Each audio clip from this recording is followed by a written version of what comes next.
We've sent out 169,000 vials of one and 36,000 vials of another just in a few weeks. He's hard at work at this with the task force behind the scenes. And when we talk about his public leadership, just on COVID generally, I think it's a fitting time, given your question, to note Dr. Fauci now says that we should keep the schools open. He said that this Sunday. This is something the president has said for months. It caused me to go back to July and look at one of my briefing books from July 16th, 2020. And what I found in there was this. The science was always on our side about keeping schools open way back in July. It's being acknowledged now, but in July you had Dr. Redfield saying, unlike flu, kids are not driving the transmission cycle.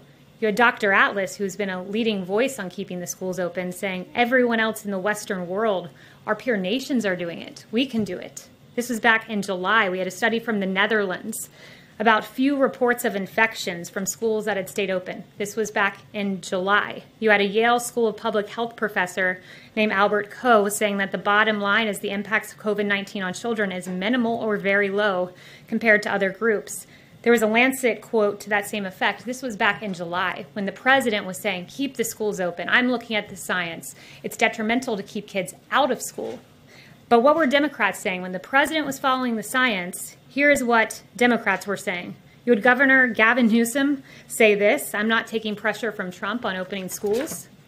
You had Governor Cuomo saying it's not up to the president about opening schools as schools were shut down. You had Mayor de Blasio, who interestingly reversed himself this week, and now kids can go back to school. But back in July, when the science was on our side, he was saying what we won't do is ignore the science and recklessly charge ahead like our president, who was always following the science. You had Jennifer Rubin tweeting that now he wants to kill your kids. I'm not sure how that's responsible reporting.